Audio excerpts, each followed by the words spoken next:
Hi guys, Mark here and welcome to day 15 of Advent of Code.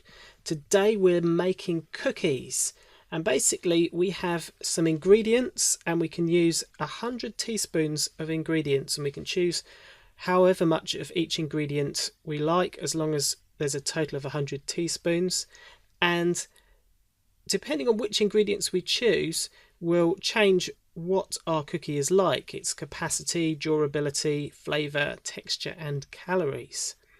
And so basically we have to work out what the tastiest cookie we can make is out of these ingredients. So that doesn't sound too hard. Basically this is a problem that we're going to have to solve in 4 steps. Step 1 will be parsing the input, and the input looks a little bit like this, where you have the name of the ingredient and then all of its characteristics. Step 2 will be working out all the possible recipes that we need to try, so all of the ways of using these ingredients so that we have 100 teaspoons in total. So for example, one of the ways with just 2 ingredients would be 50 teaspoons of butterscotch and 50 of cinnamon, but there would be many other ways as well. Then step 3, we're going to have to score each possible cookie that we can make. And the final step, of course, is to then just pick out the best one. So let's have a look at how I got on solving this in C#. And I'll be quite honest with you here, I didn't do too brilliantly on solving this. It took me longer than I would have liked, partly because I went down a few wrong routes, and even just in parsing the input I couldn't make up my mind exactly what way I wanted to do it. I tried some regexes. I ended up with this rather ugly splitting the string on spaces and then stripping off commas and things, and then I parsed it into an actual ingredient class. Now I haven't often made classes as part of these solutions. I've often relied on anonymous objects, but because I'm going to make an ingredients lookup and then use it later on, I did need a proper class, or decided to use a proper class. And so my ingredient class has got a property for each of the characteristics that a cookie can have. So that's the first part solved. The next part, as I said, was to work out all of the ways of distributing 100 teaspoons between our 4 ingredients. And this is another part of the problem that I made very heavy weather of. As you can see from the comments here, I started to just list all the ways that I could distribute 5 teaspoons to help me think about this problem a little bit better. So 5 of the last ingredient, then 4 of the last ingredient and 1 of the next. And I decided I was going to make a function that would return all of these possible ways of distributing 5 teaspoons. And you can see that, if I can find it here, I called it the distribute function. I start with an empty array of elements. I have the total number of teaspoons, which I've called target, and the length that each array needs to be. And then I end up recursively calling myself in this rather complicated function. And it does work. I get all of the ways that you can distribute 5 or 100 in this problem teaspoons with this function. But actually afterwards, after I'd got my 2 gold stars and I did allow myself to look at some of the other people's solutions, I realised that there was a much easier way, and that really what I'm doing here is I'm solving the problem of distributing n teaspoons between n ingredients. And actually the number of ingredients is known, it's fixed at 4, and so we could have solved it much more simply by having 3 nested for loops. So the first one goes from 0 to max, which is 100. The next one goes from 0 to max minus however are left. The next one goes from 0 to however many are left after the first 2, and then the final one is fixed, it's just however many remain. And so this function can return arrays of 4 elements showing us how many of each ingredient we should use. And so I suppose this is a bit of a lesson. It's a problem in programming generally. We often find ourselves creating a solution to a more complicated problem than the problem we actually need to solve.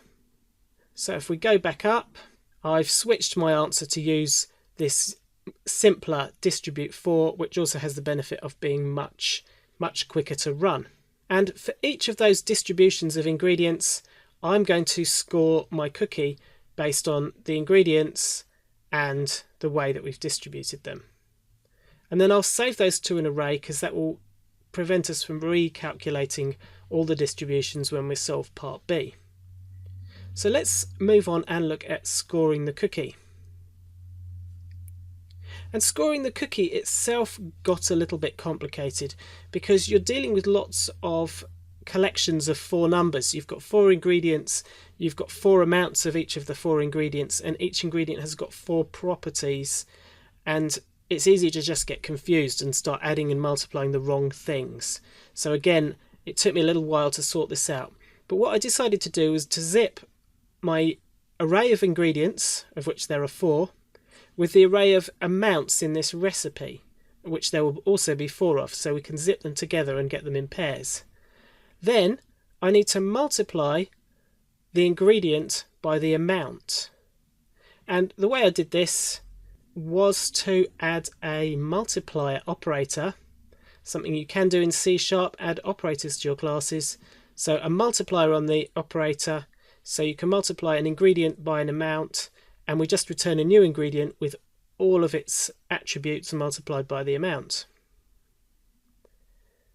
Then we need to add together the characteristics of all the ingredients in this particular cookie, and I do that again with a plus operator to let me add together 2 ingredients. And with the plus operator in place, I can call aggregate to add up all of my ingredients. Then I need to return the score and the number of calories to help me solve parts A and B. Again, I added another property onto my ingredient class. Seeing as I've got an ingredient class, I might as well give it some properties to simplify code elsewhere. And this calculates the tastiness score, which is basically multiply together all of the characteristics except its calories. And if they are negative, any of these characteristics, then they count for 0 and the score will be 0. So, having scored the cookies, we've now got basically an array of all the possible cookie scores. For part A of the problem, we're just looking for the maximum. So that's nice and easy. For part B of the problem, we're limiting our number of calories to 500. So we find all of the recipes where the number of calories was 500, and we find the most tasty one. So that was the solution to part B. As I said, I did go down some wrong paths on this, but I did eventually get to the final answer. Let's have a look at how I solved this in F#. Now with F#, I usually try to come up with a slightly different approach, and what I decided to do in F# was, instead of having an ingredients class, I would just turn each ingredient into an array of the 4 numbers, or in fact 5 numbers. And so to do that, I take the input, I map them through a regular expression, just looking for the numbers, and then I parse each one out to an int. And I'm using this F# construct that actually makes it a little bit less cumbersome than I've shown in previous videos to get the matches out of a regular expression. Then, when I did my F# solution, I of course hadn't looked at other people's answers on the subreddit, so I was still thinking about a complicated way of distributing n numbers of teaspoons between n numbers of ingredients, and so I made another recursive function. The F# version was actually a little bit easier to write than the C# version, because I could just use the list concatenation to build up each of the distributions. But again, this was more complicated than was needed, and really, given that I know that there's 4 ingredients, I could have simplified this greatly to be just a sequence expression like this. But I suppose this has the advantage that if more ingredients were added, I would be able to cope with that nice and easily. So I also needed a scoring cookie function, and so here you can see the scoring cookie. I do take a very similar approach here. I zip the ingredients with the amounts for each ingredient, and that gives me tuples of an amount to an ingredient. And now I need to do array multiplication. So I've got a series of arrays, each with 4 elements in, and I want to multiply each array by a particular amount. And the way we can do that is by mapping the multiplying operator as though it was a function, because of course it is a function, by the amount. The next part is a little bit more complicated. Having got all of those arrays of 4 elements, we want to add them all together. And that took me a little while to work out how you could do in F#. If you've got some 4 element arrays, you want to add them together, how can you do it? Well, I found this little code snippet from someone who said if you want to add just 2 arrays together, which have the same number of elements, you can call array map2, passing in the plus function, and then the 2 arrays. But we want to add more than 2 together. We want to add a whole list of arrays together. And I initially went off down the wrong path on this as well, because I was looking at seek.fold, which is what I usually do to take a list of things and reduce it into one element. But of course, in this case, seek.reduce is what we want, because we don't need a different type of state. We can just, in place, add together the elements of the arrays.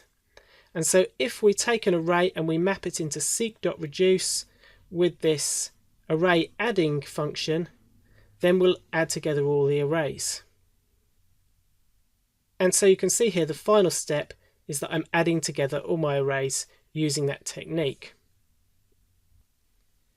And in fact, this is probably an example where it's easier for me to show you an example than to explain how the code works. So if I quickly go and look here, here's array multiplying function, where you have an array and you say what you want to multiply it by, and then we array map the multiplier operator.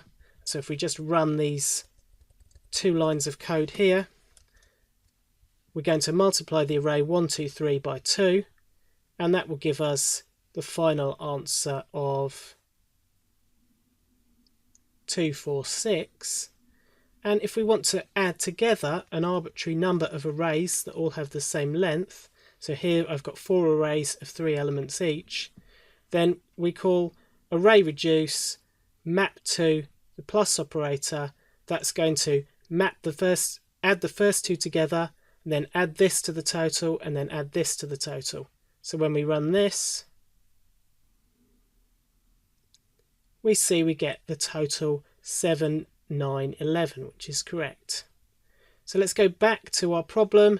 Having done that, we're ready to calculate the score, which is the maximum of 0, because if any of the characteristics are negative, then the cookie scores 0, all multiplied together, but it's only the first 4.